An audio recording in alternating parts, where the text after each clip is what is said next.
Hello and welcome to my channel. Go ahead, hit the like, hit the share.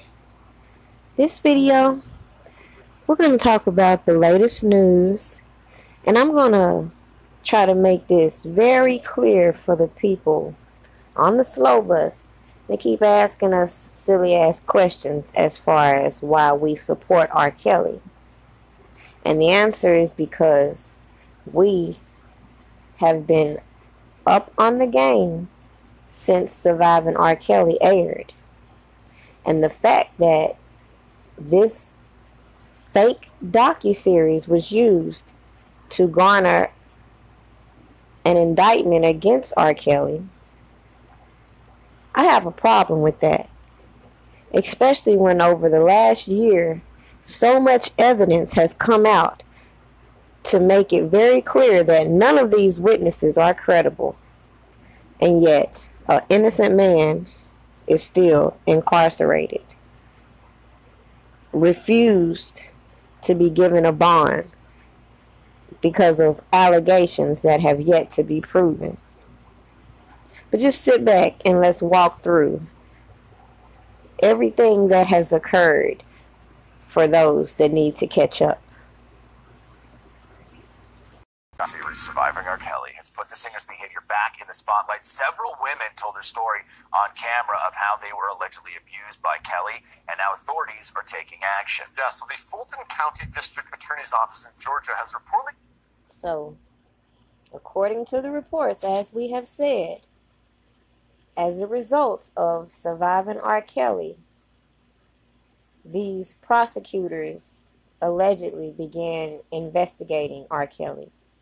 Even though, according to them, he has had this long history of abuse. And what's strange is, when it comes to the allegations, the only people they can come up with are these people who have schemed together with his former entourage to embezzle money from him. Open an investigation. Now, we reached out to them yesterday, and they're not commenting. But sources say investigators were flooded with calls as the docuseries aired, as R. Kelly used to have a home in Atlanta. Investigators have also reached out to some of the women who were profiled on the series. Yeah, two major radio stations in Dallas announced that they are joining the Mute R. Kelly campaign and will not be playing his music anymore. In R. Kelly's hometown of Chicago, the Cook County State Attorney held a press conference yesterday asking for victims or people with information to come forward because they can't open an investigation until that happens. As he said, just like with the Savages and anybody else, they were told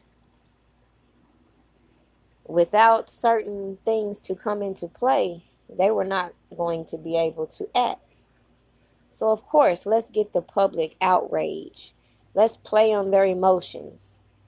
Let's tell them nobody cares about the black women, even though we could just do a quick Google search right now and look at all the black women who have been overlooked by the criminal justice system, who have had rape allegations, murder allegations, who are in the cold case files.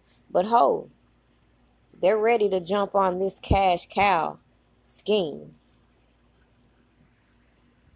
The recent allegations against entertainer R. Kelly and the recent Lifetime docuseries are deeply, deeply disturbing. And look at the question. Are you surprised R. Kelly is under investigation following the docuseries? Me personally, no. I saw that's where it was going to head. Some people will be utterly surprised considering they used a docuseries full of testimony that is not credible to form this investigation around this indictment for R. Kelly. It is our job here at the Cook County State's Attorney's Office to investigate claims in the interest of justice and of public safety. I should stress that it takes the courage to relive and repeatedly re-experience trauma by telling your story of sexual victimization. But we rely heavily on victim accounts and witness statements to prosecute cases involving sexual assault and domestic violence. This isn't one of those situations where it's just forensics. We need actual witnesses and victims to have the courage to tell their stories.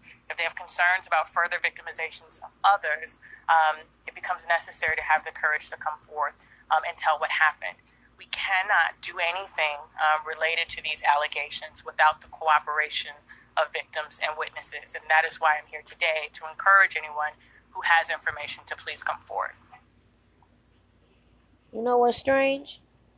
After all this, even after the docuseries, the only people you have had to come forward, I reiterate the fact, are the people who were originally in on the plot to scam money from R. Kelly. Yeah, so I mean, we talked about this when this was about to air. Like, would this have the effect? And it looks like it actually is. Like, I mean, this Lifetime show, this isn't even CNN or something like that. Like, this is Lifetime. Did this series. Dexter says, I'm not surprised. This is a long time coming. I am surprised, though. Like, this actually reminds me a little bit of how the Bill Cosby thing first started. Like, there was, rumors and allegations for years, but then it was the comic, Hannibal Buress. He said it in his act, and then all of a sudden just started the ball rolling, and people started coming out. So maybe that's what this docuseries is going to be. Now, it's started. Amanda says, surprised it wasn't sooner. Kim says, why is it only being investigated now? Yeah, it's interesting that obviously... It's not. It's been investigated over and over and over again. And the thing that people, some of his fans cling to is the fact that he was charged and then he was found not guilty. I think that was in 2002. 2002? So that was 15 years ago, or 17 years ago now. Yeah, so it's always been a thing, in the background. 2002 is when the Chicago Sun-Times got the video. Oh, okay. Is when that all happened. Right. Is when they wrote the story, and then the video, they bungled the whole thing up. Right. And so, but it was 2002 when that guy got the VHS in his mailbox of R. Kelly, and what some had said was an underage girl. Right. So that's how long this has been going on. Yeah. So I think. And they leave out little minute details such as people have been trying to get this man hemmed up in certain situations over the last few decades. The police have been proceeding with investigations, all unfounded. So why is it that this docuseries full of stories from groupies, the icing on the cake?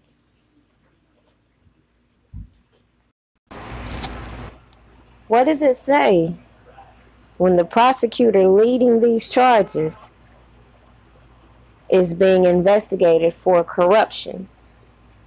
Mind you, Chicago being a capital for corruption going back decades. What does it say when key agitators are donating funds to this certain prosecutor? What does it say when she has all these secret emails in between her and Tina Chan, who is a very big advocate for the Me Too movement? What does it say when this same prosecutor takes alleged evidence from a now convicted extortionist? In most cases, when you point out certain little details like that, that would show malicious prosecution as well as corruption, that would be enough to get people's eyes open and pay attention to what's really going on. But hey, so many want to continue to be blinded by their emotions and not see what's right in their face. But don't worry, just wait. Because stuff like this is what turned me off real quick and let me know that R. Kelly's rights are being violated left and right, from canceling his shows to even trying to force his record label to drop him, which I feel like was a part of their agenda all along anyway.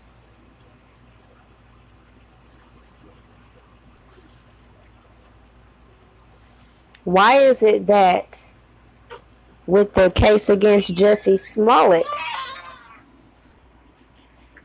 they have made sure to do a lot of investigating into the corruption, but nobody's going to question the same thing when it comes to the case against R. Kelly.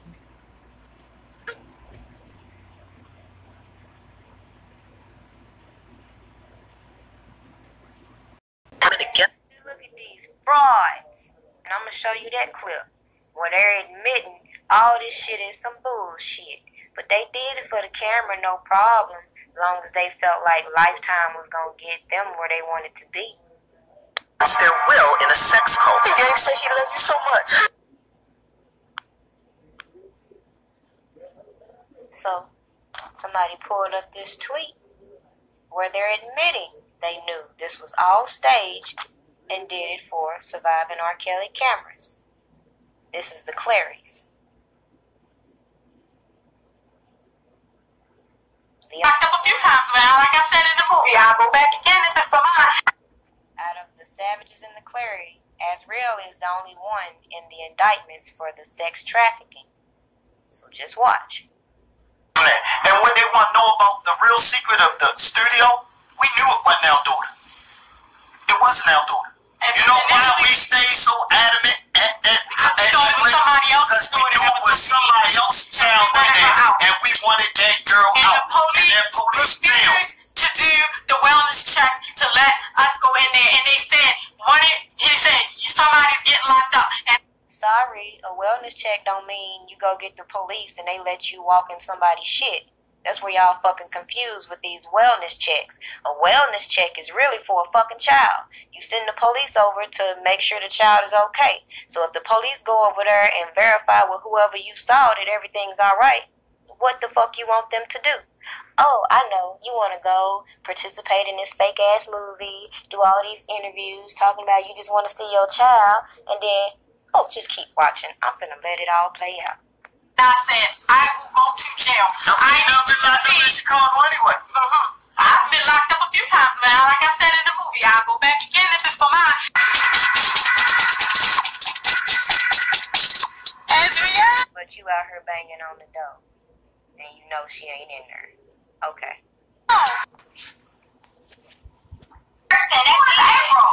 Oh my God. So R. Kelly made you have sex with another girl? Give me calls. Now, what they left out in Surviving R. Kelly was how they was sitting here doing everything they can to get recordings of their daughter instead of genuinely trying to be there for her. So maybe, just maybe, that was why she stopped communicating with they crazy ass. But oh, just keep watching, because we finna get to the bottom of this. At the end of the day, all these people that participated in this docuseries that led to this indictment, they need to be held accountable for this bullshit. In November, they ain't had no contact with their daughter. December, they conducted this interrogation they call an intervention. And they wonder why their daughter won't come the fuck back home. He made you have sex with another girl? You wanted to have sex with her?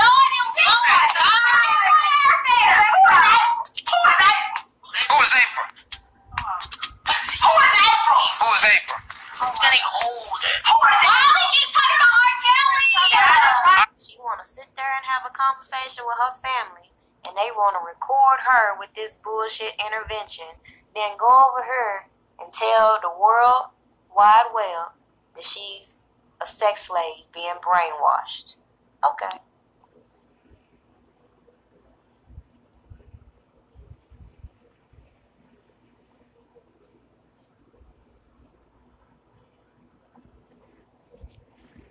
So this was the beginning of where things were going left for Tim Savage. Because while he was trying to sell his story, he also tried to get a person by the name of LaToya to claim the book, Confessions of Daddy's Little Freak, whatever the name is, which Cass Jones wrote, and which she has a trademark for. And that was what sparked a lot of confusion when Cash got the information that someone was trying to claim her book.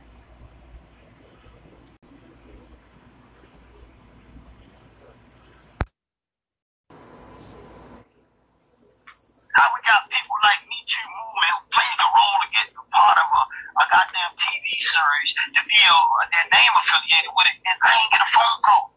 Even did you from Tanya Burks. So let's stop making people false heroes. And I'm not saying that about anybody, because not the nation, because I know Minister Farrakhan, you know, he definitely spoke. I think he had a private meeting with him. Nobody really know what the depths of the meeting went, but I know he did have a meeting with him. Well, if you had looked up, you would have known that during that meeting, Farrakhan made an announcement in which he stated that Barry Hankerson meant R. Kelly no good. That, to me, seemed like he was plotting against him. That's my interpretation, but you can feel free to go look up the video. But in this clip, you will notice their attitude change once they feel like they're not getting the attention they thought they were going to get. They get to talking about whole lifetime accountable.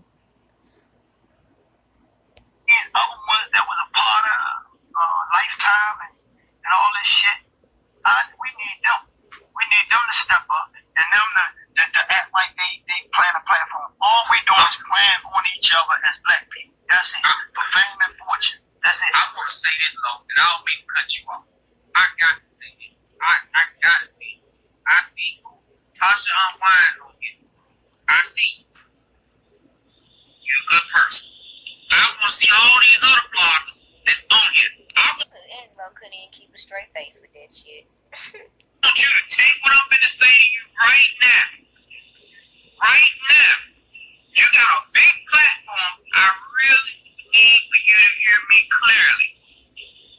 I need everyone who said what happened on that Lifetime documentary, hold them accountable. Hold Lifetime accountable. Hold Blooming Mary accountable. Hold these people accountable to make sure these people can go on Lifetime and say what they said happened. All these people accountable, make sure they talk to Kim Fox. Make sure they talk to Carl Howard. Make sure they talk to He went from saying hold him accountable to now he wants the public to make sure these people that gave their statements in the Surviving R. Kelly to go make their reports with Kim Fox. Now, I'm still going to do an in-depth video on Tim Savage because he's so full of shit, he need a whole video to himself. But let's move right along. Then you got the other people who participated in Surviving R. Kelly who said they weren't going to proceed to participate in the future ones, such as Drea Kelly and Lisa Van Allen. Why? Because they said these people are not credible. About as not credible as they asses were. But at the end of the day, everybody ran with all these stories that they built a case around. At the end of the day, the burden of proof lies on them. So let's move on. Because we have seen them going back and forth. It's funny they want to say that R. Kelly is obstructing justice and intimidating witnesses. But it seems like to me that's what we have seen through Tim Savage and Angelo Clary this whole year. It seems like to me Tim Savage is even willing to go to the extremes in filing false police reports, which he did, in which Angelo Clary came out and stated that James Mason, R. Kelly's former manager, did not threaten him. That is another crime, filing a false police report. I'm pretty sure those of you that know the law can point out many, many crimes that have been committed targeting R. Kelly. But we're just going to keep this short and sweet just to give demonstration to the inconsistencies. So the last thing I want to leave you with, because everything else that I want to say, I specifically did videos which you can go and watch, and I'll come back and put the links in the descriptions. And again, make sure you like this video. It helps with keeping it in the view. But as I was saying, I am going to link all the videos that correspond to the inconsistencies that we saw in Surviving R. Kelly that need to be addressed. And the people who were behind the lies need to be held accountable. So the last clip I'm going to leave you with is from the Teen Truth leader, and out of his own mouth, he's going to tell you that they lied. They orchestrated all these people to come out and participate in these lies, which have led to the indictment against R. Kelly, which they need to be held accountable for, including, but not limited to, perjury charges for people like Lisa Van Allen. She might have had immunity in the first trial, but guess what? I guarantee it don't apply to this one. And you can just pull up the records in which she blatantly lied. She blatantly lied about the whole sex tape scandal and who she gave the tape to. She claims on the stand she didn't know anything about the Chuck and Keith scenario back in 2008. But it's funny, she mentions it for Vlad TV in her interview with him. Inconsistencies. But let's go on into this last clip so you can hear it out of your own ears. This man who has been plotting this whole time, trying to build his YouTube channel up and plant further lies against R. Kelly to push their agenda. It's very interesting, the criminal backgrounds following all these people pushing these narratives, and yet their character has not come into question with the mainstream media. Just watch this and leave your comments below. Shout out to everybody supporting the channel, and y'all have a good night.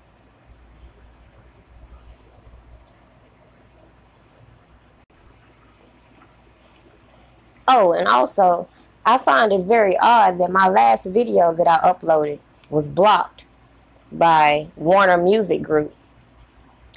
It's interesting because there was no music. It was only this clip in which they played in Surviving R. Kelly, trying to make it appear as though he was saying it's too late for them to charge him for these crimes, when in fact he was talking about his music. And I would repost it, but I don't want this video blocked. But it's interesting to just see how these copyrights are coming into play. And as I said from the beginning, somebody had to give permission for Lifetime to use this man's image, music, and trademark, period. But anyways, last clip will be Angelo's little minion telling us what we've already known. Pay attention.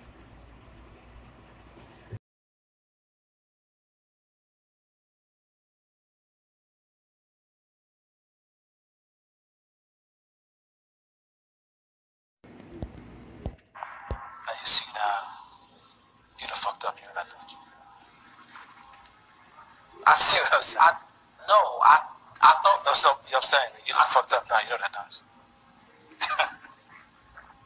The more questions that cop asked, the more I thought I wasn't gonna never see daylight again. This time you said you bought the bottle. I was just waiting for them to tell me they seen that damn videotape, but they hadn't. No, you done fucked up, don't you? No, it does. No, you done fucked up. Without the tape, they had nothing. Heat off and now he still ain't on. In truth, we did our job. We brought the information to the public. Surviving R. Kelly went off, we kept that shit going. We got bus drivers, we got police officers, we got assistants, we got friends, we got people to lie, we got the storage, we got motherfucking video, audio. You ever seen we got the storage. We got motherfucking video, audio. You ever seen Asriel at my house? You ever seen parents at my house?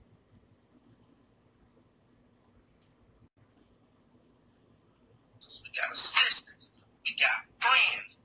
We got people to lie. We got the storage. We got motherfucking video, audio. You ever seen Asriel at my house? You ever seen parents at my house? We got police officers. We got assistants. We got friends. We got people to lie. We got the storage. We got motherfucking video, audio. You ever seen Asriel at my house? You ever seen parents at my house?